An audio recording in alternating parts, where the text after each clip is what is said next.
How about you guys? Thank you so much for coming out and being part as well. So for the students who are here, we have come, there goes the flag. We've come of age in an era of American mass shootings. This is a distinction that we did not ask for, nor one that any generation should have to carry.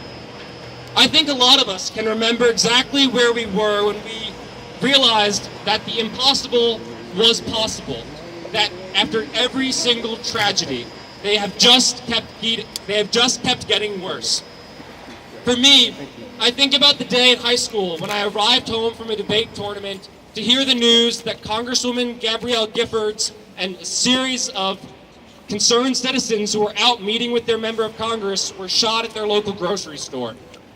I think about the quiet December morning, a day after I was accepted to undergrad, when me and my friends were sitting at school and we heard the news about Sandy Hook, where the notifications, buzzed on our phones, and we learned that 26 first graders and their teachers and staff were gone. For me, Newtown, Connecticut is 30 minutes from my quintessentially, equally suburban little hometown. In a twist of fate, that first grade classroom could have been my mother's first grade classroom. And circumstances like these have hardened our generation. We've been forced to mature and to face hard truths like no other generation in recent memory. We've been socialized in an environment of violence, active school shooter drills in our schools, identifying the closest exit every time you go to the movie theater out of fear and in recognition of those gnawing what-ifs. What if today is another Columbine, or Sandy Hook, or Aurora, or Orlando, or now Parkland? This is what this generation of Americans has on our minds constantly, and we are fed up with it.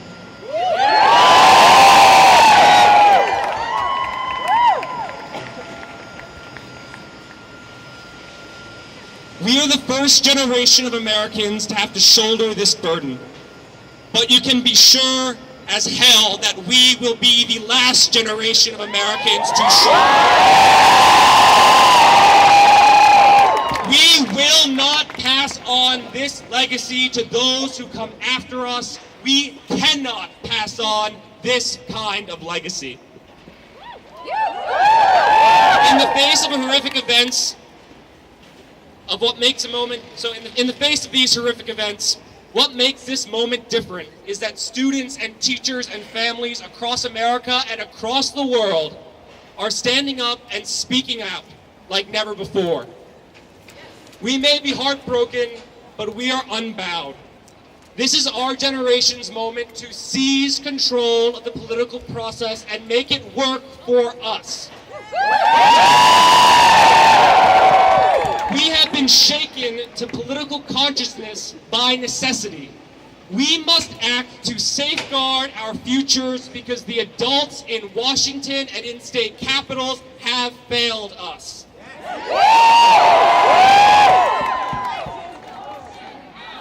Vote them out! Vote them out! Vote them out! Vote them out! Vote them out! Well, Vote them out! Vote them out! Vote them out! Vote them out! Vote them out! and we are here today to say to those politicians that the time has come for comprehensive, permanent gun reform. The time for hedging has passed. The time for inaction has passed. The time for choosing is upon us. And those politicians have a choice to make.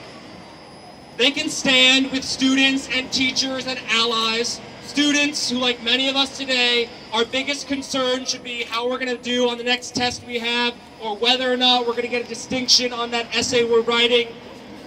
Or the politicians can continue to stand with and toe the NRA's line that any gun reform is an attack on the Second Amendment.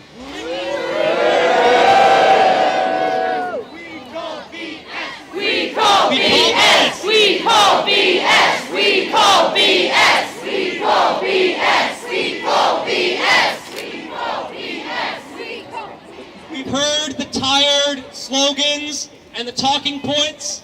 And as he said, today we're here to call BS on all of it.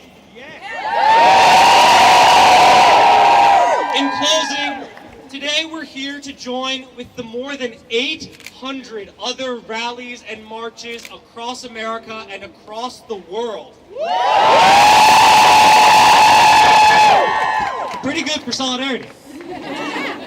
And this movement isn't going anywhere. We're just getting started. We may be far from home, but that does not make our voices and this message any less powerful. Today we chant and speak and protest. And come November 2018, for those of us who are 18 and older, we need to turn this fury and heartbreak into fuel and vote. We gotta vote them out. Vote them out! Vote them out! Vote them out! Vote them out! Vote them out! Vote them out! Vote them out! Vote them out! Vote them out! Vote them out! Vote them out! Vote them out! Vote them out! And on election day, our ballots, even those absentee ballots mailed well in advance from London, our ballots will do the talking.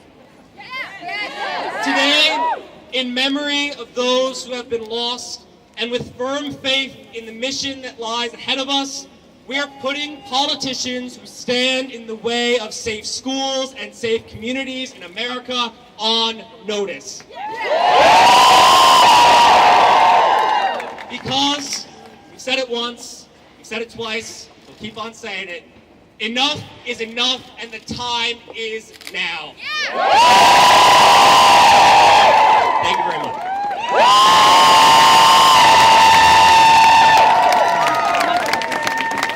And with that, I'd like to introduce our next speaker.